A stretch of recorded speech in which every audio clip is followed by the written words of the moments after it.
Dr. B.P. Kashyap, our Chief Instructor, will be talking about full field ERG and multifocal ERG. Yeah, good morning.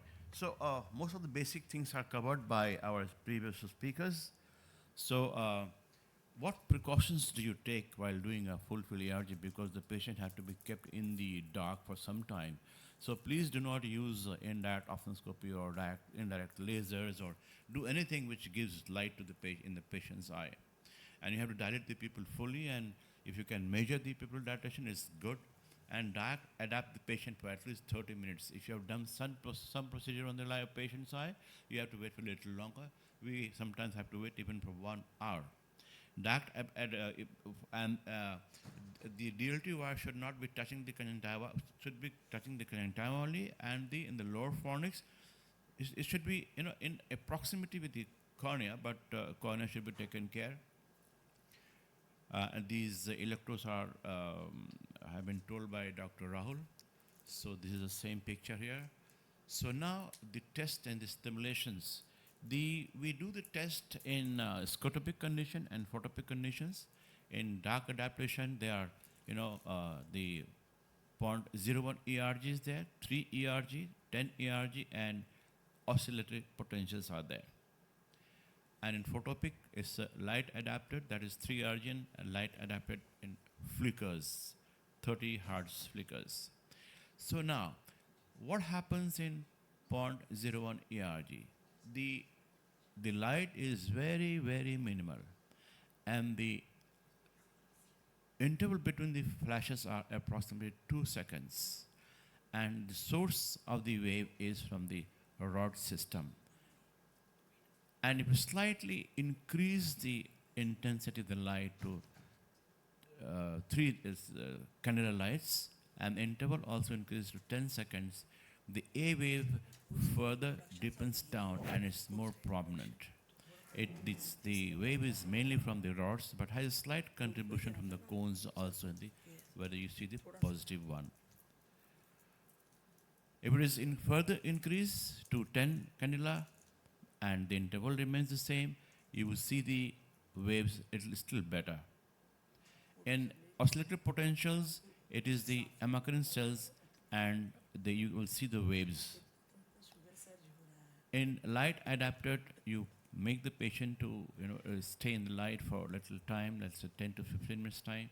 A single flash in a background rod saturating light is given to the patient, and it's a standard flash, and the interval between this flash, the stimulus is 0.5 seconds. The A wave comes from the photoreceptors plus a little bit of bipolar cell. B stands for bipolar. B wave comes from bipolar cells.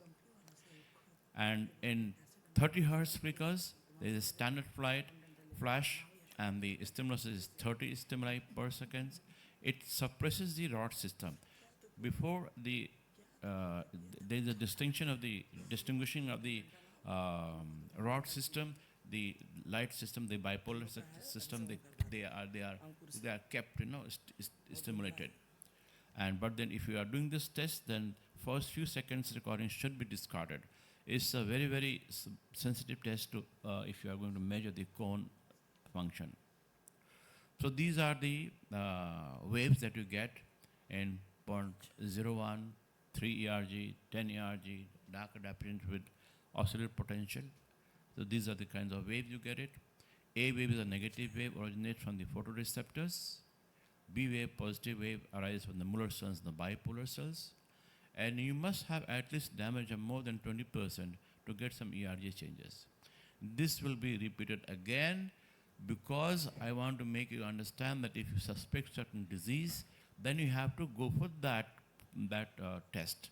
Suppose because of the the blood supply of the posterior segment and the inner part are different.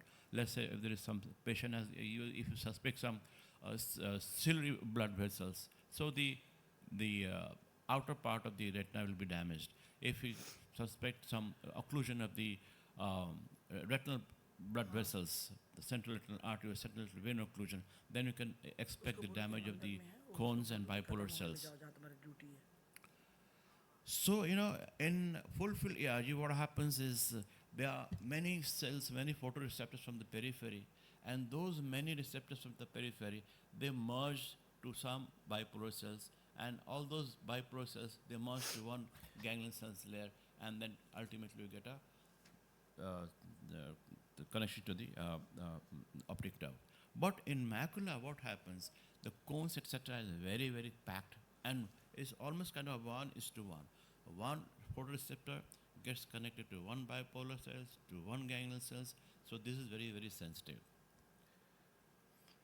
So these are normal responses, and when we report the normal and the abnormal one. So in this case, it is both the eyes are normal.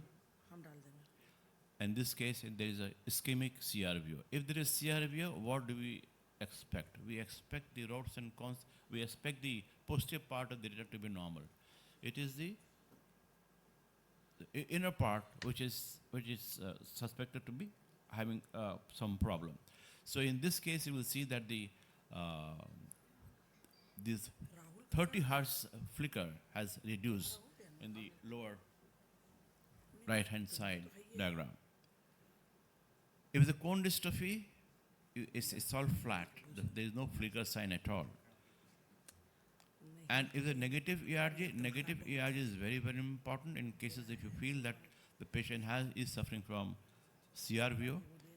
So you can, if it is a negative ERG, it means the patient's visual the prognosis is poor. And in this case, you will see that the flicker hearts are normal. So what is negative ERG? It's just one of the very talked about subject. So the B wave is smaller than the A wave, and it has got a diagnostic value for the central retinal vein occlusion, proliferative diabetic retinopathy, endophthalmitis, congenital stationary night blindness, and juvenile retinoschisis. So when do we suggest a full field ERG? Apart from all those other things, the most important is the retinal ischemia, that is diabetic vascular diseases, retinal vein and artery occlusions, and other most important are abnormal result of the visual field test. You do not expect anything, and you see that there is some problem in the patient's vision. So when do we suggest a full field ERG? Opacity in the media is very important. Suppose if there is a corneal opacity you have put the patient for the corneal grafting. If there is a patient has got a mature cataract and with a history of trauma, you don't know the prognosis, you do the full field ERG, it will tell you. If there is a dense vitreous hemorrhage, it will help, and monitoring the health, that is if the patient is taking hydroquinone or other toxicity. Now, if you are doing a full field ERG, the multifocal ERG should be done, and it is one of the recent advances, and it takes care of 36 to 40 degree central retinal function, and it is cone-driven responses. It tells you the health of the fovea and parafoveal. What is the difference between the full field ERG and multifocal ERG? Is the method of stimulation. That was by the flashlight, and this is by the CRT, and it's a scaled hexagonal array stimulations, and there are 61 to 103 hexagonal arrays, and they flicker between the two binary states, black and white, and it's predetermined. So it provides high resolution spatial and temporal information from the retina, and frame changes for every 13.33 seconds, and CRT device is there to deliver the multifocal stimulus. So this is how it looks like. It's predetermined. There is 103 hexagonal arrays, and it is black and white. So clinical protocol is, if you're doing full multifocal ERG, the people should be dilated. All those distance is 33, fixation is essential, full correction of the refraction is there, should be there. You have to correct the refractive error and then put the patient, for the examination. And it takes around about 50 to 60 minutes. And the data reporting is in array map and topographic map. So the response is obtained from the 6th zone of the macula and fovea. So in a Stargardt's disease, it's very easy to interpret it. You see, in this case, the central zone is gone. It's black, means no vision, little less, it's blue and all. So what happens is in all these cases of the multifocal ERG, there's a tough, that is N1, and then the positive peak of P1. So we take the implicit time and the amplitude of the waves.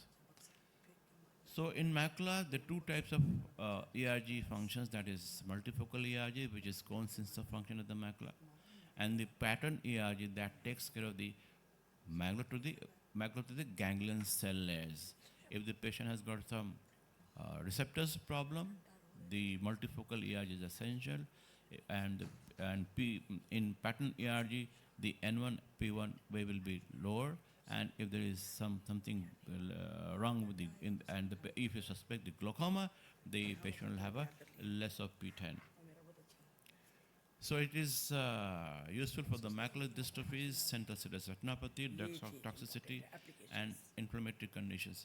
These are very important slides, and at the cost of a repetition, you must remember this chart, and then if you are doing ERG, you should know what waves to see. In full-field ERG, you have to see the A, B, and C waves. If you're doing flash VP, you have to observe the N2 and P2. That occurs at 90 milliseconds and 120 milliseconds. P2 should be 100 plus minus 10. And amplitude should be more than 10 microvolts. So if you see the flash VP, you look for this. And when you see the EOG, the add-on ratio should be less than 1.65. If you're doing pattern ERG, you look for the N35, P50, and N95.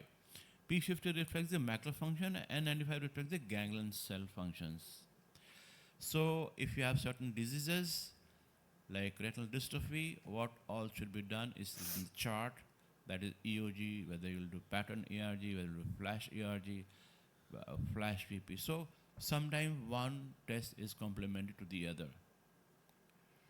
So this is a normal report of a multifocal ERG.